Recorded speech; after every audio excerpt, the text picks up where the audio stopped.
Salam, selamat pagi saudara yang dikasihi Tuhan. Salam sehat, salam sehati. Biarlah kasih dan kemurahan Tuhan senantiasa menyertai kita untuk menjalani hari-hari yang ada di depan kita. Kita pantas dan layak bersyukur oleh karena kemurahan dan anugerah Tuhan senantiasa menyertai kehidupan kita. Oleh karena pertolongannya, oleh karena anugerahnya, oleh karena kemurahannya yang senantiasa dilimpahkan atas kehidupan kita. Oleh karena itu saudara yang dikasihi Tuhan, sebelum kita mendengarkan firman Tuhan, sharing firman Tuhan hari ini, mari kita berdoa bersama-sama. Tuhan Yesus, kekasih jiwa kami, luapan syukur kami naikkan kepadamu ya Tuhan buat cinta kasih-Mu yang sempurna, sehingga Engkau rela mati bagi kami untuk menebus setiap dosa-dosa kami. Sebelum kami merenungkan firman-Mu pada saat hari ini, oleh kuasa kebangkitan-Mu, oleh kuasa darah-Mu, oleh kuasa anugerah-Mu yang senantiasa menyertai kehidupan kami, kami datang kepadamu. Dan kami akan belajar kebenaran firman-Mu untuk memiliki kehidupan yang senantiasa hidup bergaul karib dengan Engkau. Terima kasih Bapa, dalam nama Tuhan Yesus yang berdoa. Haleluya. Amin. Nah, salam saudara yang dikasihi Tuhan. Di kondisi keadaan yang sedang terjadi, yang melanda dunia ini, wabah pandemik yang sedang melanda, bukan hanya di negeri kita tercinta Indonesia, tetapi juga seluruh dunia. Banyak orang mengalami kecemasan dan ketakutan melihat keadaan yang seperti itu. Namun janji firman Tuhan nyata atas setiap kita. Kita nggak perlu takut, nggak perlu cemas, karena bersama Yesus kita akan cakap melakukan segala perkara. Dalam kondisi yang seperti itu, maka kita wajib berbenah dalam kehidupan kita. Karena pada waktu wabah sedang melanda seluruh dunia, yang menyangkut aspek bukan saja kesehatan, ekonomi, bahkan budaya, bahkan juga politik, hankam terjadi, goncangan-goncangan. Namun satu hal, janji Tuhan kepada setiap kita, orang yang berpegang teguh kepada kebenaran firman Tuhan, yang hidup bergaul karib dengan Tuhan, Tuhan akan tuntun kita.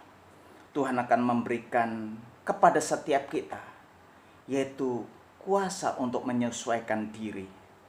Penyesuaian diri kita terhadap situasi kondisi seperti itu membuktikan bahwa saudara dan saya adalah orang-orang yang dituntun oleh Tuhan untuk menjalani kehidupan kita.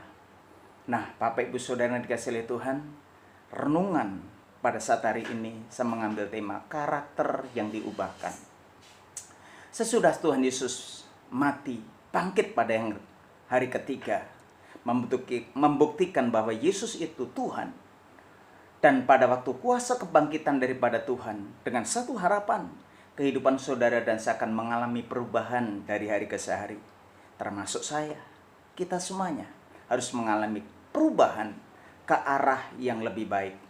Oleh karena itu Tuhan mau supaya saudara dan saya memiliki karakter yang diubahkan seturut dengan rencana dan kehendak Tuhan. Nah, renungan kita pada saat hari ini terambil daripada Kolose pasal yang ketiga ayat 1 sampai dengan ayat yang ke-10. Mari kita baca bersama-sama di dalam Kolose pasal yang ketiga ayat 1 sampai dengan ayat yang ke-10. Karena itu, kalau kamu dibangkitkan bersama dengan Kristus, carilah perkara-perkara yang di atas, di mana Kristus ada, yang duduk di sebelah kanan Allah. Pikirkanlah perkara-perkara yang di atas, bukan yang di bumi. Sebab kamu telah mati dan hidupmu tersembunyi bersama-sama dengan Kristus di dalam Allah. Apabila Kristus yang adalah hidup kita menyatakan diri kelak, kamu pun juga menyatakan diri bersama dengan Dia dalam kemuliaannya. Ayat yang kelima, karena itu matikanlah dalam dirimu segala sesuatu yang duniawi, yaitu percabulan, kenajisan, hawa nafsu, nafsu jahat, dan juga keserakahan, yang sama dengan penyembahan berhala. 6. Semuanya itu mendatangkan murka Allah atas orang-orang durhaka. 7. Dahulu kamu juga melakukan hal-hal itu ketika kamu hidup di dalamnya. 8. Tetapi sekarang buanglah semuanya itu, yaitu marah, geram, kejahatan, fitnah, dan kata-kata kotor yang keluar dari mulutmu. Jangan lagi kamu saling mendustai, karena kamu telah menanggalkan manusia lama menanggalkan manusia lama serta kelakuannya. 10. Dan telah mengenakan manusia baru yang terus-menerus diperbaharui untuk memperoleh pengetahuan yang benar menurut gambar kaliknya. Saya ulang ayat yang ke-10. Dan telah mengenakan manusia baru yang terus-menerus diperbaharui untuk memperoleh pengetahuan yang benar menurut gambar kaliknya. Nah, saudara yang dikasihi Tuhan, firman Tuhan yang kita baca di dalam Kolose pasal yang ketiga, ayat 1 sampai dengan ayat yang ke-10. Tuhan mau, dan tema yang kita bahas hari ini, karakter yang diubahkan. Bagaimana saudara dan saya mengalami perubahan karakter kita? Alkitab mencatat kepada setiap kita, yang pertama, mencari perkara-perkara yang di atas. Perhatikan di dalam Kolose 3 ayat 1 dan 2. Ayat 1. Karena itu,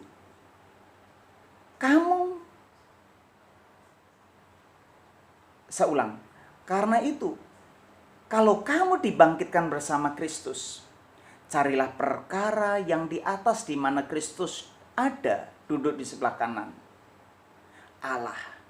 Pikirkanlah perkara yang di atas, bukan yang di bumi. Nah, untuk memiliki karakter yang diubahkan, saudara dan saya harus mencari perkara yang di atas, seperti yang dikatakan di dalam firman Tuhan. Mencari perkara yang di atas adalah sebuah pengertian atau ungkapan yang berarti mengutamakan atau memprioritaskan hal-hal rohani lebih daripada hal-hal duniawi. Ketika saudara dan saya mencari perkara-perkara rohani, maka kita akan mendapatkan prinsip-prinsip hidup dalam kebenaran.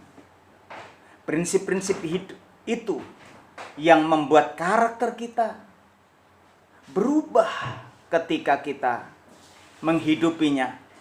Tentu juga pada waktu saudara dan saya mempraktekannya. Nah, prinsip-prinsip tersebut yang akan membuat karakter kita mengalami perubahan ketika kita hidup di dalamnya dan kita melakukannya. Hal yang kedua, untuk memiliki karakter yang diubahkan, di dalam ayat yang ke-5 dan sampai dengan ayat yang ke-8, demikian bunyi firman Tuhan. Karena itu matikanlah dalam dirimu segala sesuatu yang duniawi, yaitu percabulan, kenajisan, hawa nafsu, nafsu jahat, dan juga keserakahan, sama dengan penyembahan berhala. Semuanya itu mendatangkan murka Allah atas orang-orang durhaka. Dahulu kamu juga melakukan hal-hal itu ketika kamu hidup di dalamnya. Tetapi sekarang buanglah semuanya itu, yaitu marah, geram, kejahatan, fitnah, dan kata-kata kotor yang keluar dari mulutmu. Nah, saudara dikasihi Tuhan, karakter yang diubahkan yang kedua, prinsip yang kedua, matikan perkara duniawi. Matikan perkara duniawi. Perubahan karakter juga ditandai dengan kegigihan dalam mematikan hal-hal duniawi, yaitu contohnya percabulan, kenajisan, hawa nafsu, nafsu jahat, dan juga keserakahan yang sama dengan penyembahan berhala. Saudara dan saya harus gigih untuk mematikan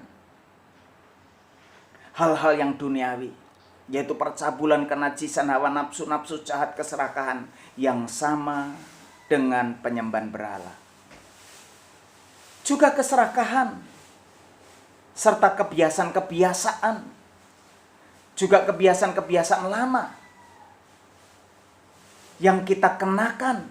Contohnya marah, geram, kejahatan, fitnah, kata-kata kotor. Itu kebiasaan-kebiasaan buruk yang sering kita lakukan dalam kehidupan kita. Kita harus menanggalkan semuanya itu. Dengan kekuatan kita sendiri kita nggak mampu. Oleh pertolongan daripada Tuhan, melalui kebenaran firman Allah, bersama dengan Roh Kudus yang membimbing kita, maka kita pasti mampu untuk mengatasinya. Bersama Yesus, lewat kebenaran firman Tuhan, bersama Roh Kudusnya yang membimbing kita, kita pasti dimampukan oleh Tuhan untuk bisa mengatasinya.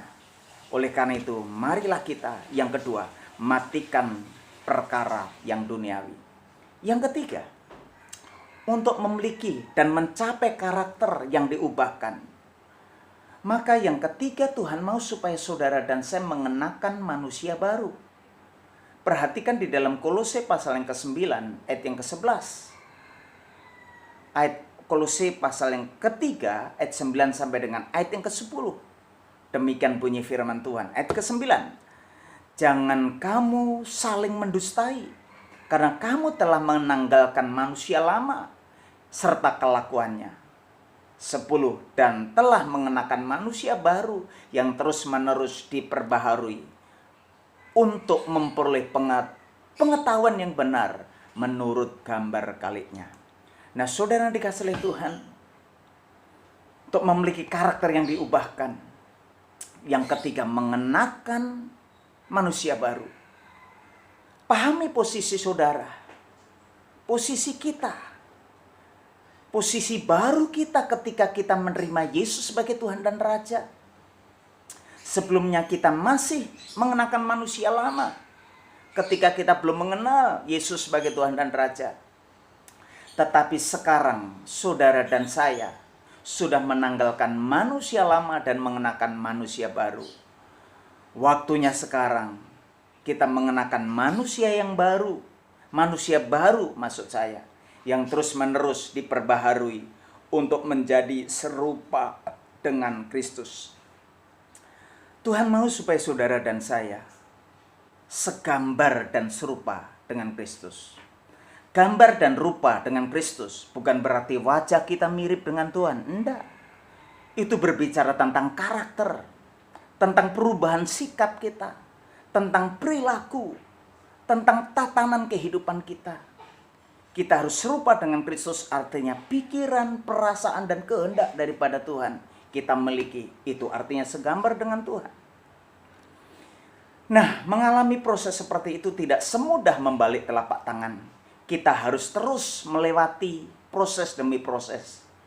Karena kita tidak mungkin selesai pada waktu yang singkat untuk menjalani kehidupan kita, supaya kita menuju kesempurnaan. Jadi kita harus memiliki karakter yang diubahkan. Nah, oleh karena itu Bapak Ibu Saudara yang dikasihi oleh Tuhan, karakter yang diubahkan, ada 3 poin yang perlu kita tanamkan dalam hati kita. Pertama, cari dahulu perkara yang di atas. Artinya prioritaskan Tuhan di atas kehidupan duniawi ini. Utamakan Tuhan. Kemudian yang kedua, mematikan perkara-perkara yang duniawi. Yang ketiga, mengenakan manusia baru yang terus-menerus diperbaharui dalam kehidupan setiap kita. Sehingga kehidupan kita akan sama seperti Yesus. Itu tidak semudah kejadian seperti itu. Proses demi proses yang harus kita lalui. Saudara yang dikasihi oleh Tuhan, mari kita teduhkan hati kita. Minta kekuatan daripada Roh Kudus, dari kebenaran firman Tuhan yang barusan kita baca. Karena firman Tuhan yang menguatkan kehidupan kita, dan pertolongan Roh Kudusnya yang memampukan kehidupan kita. Ubah hatiku menjadi baru, ubah hatiku seperti dirimu. Engkau penjunan ku tanah liat, bentuk jadikan ini doaku, ubah hatiku seperti dirimu. Kita berdoa. Terima kasih Tuhan Yesus untuk perenungan singkat pada hari ini. Biarlah kita semuanya memiliki karakter yang diubahkan. Untuk memiliki karakter yang diubahkan, cari perkara yang di atas. Matikan perkara yang di duniawi dan kenakan manusia baru. Oleh karena itu, untuk mengenakan manusia baru, itu mengalami proses demi proses. Kita perlu pertolongan daripada kuasa firman Tuhan dan pertolongan daripada Roh Kudus yang akan membentuk kehidupan kita dari hari ke hari. Terima kasih Tuhan Yesus untuk penyertaan-Mu, untuk pembelaan-Mu, untuk anugerah-Mu, sehingga kami ada hari ini oleh karena kemurahan-Mu. Terima kasih Tuhan. Kau memberkati seluruh gereja-Mu yang Kau percayakan, baik yang ada pos PI, GBI Kasih Karunia yang ada di Medan. Kau memberkati tim yang ada di sana. GBI Cipta Asri, Kau memberkati tim yang ada di sana. Dan Kau memberkati GBI Pranajaya. Dan Kau memberkati kami semuanya, anak-anak-Mu, hamba-hamba-Mu, dan seluruh gereja-gereja yang ada di negeri tercinta. Bahkan gereja-gereja yang ada di dunia ini. Berkat-Mu atas kami melimpah. Tuntun kami, bimbing kami menjalani hari-hari yang ada di depan kami. Kiranya Tuhan memberikan pertolongan, kekuatan untuk menyesuaikan diri pada waktu kami menjalani masa-masa sukar. Demi nama Tuhan Yesus, kami memiliki karakter yang sudah diubahkan. Haleluya. Amin.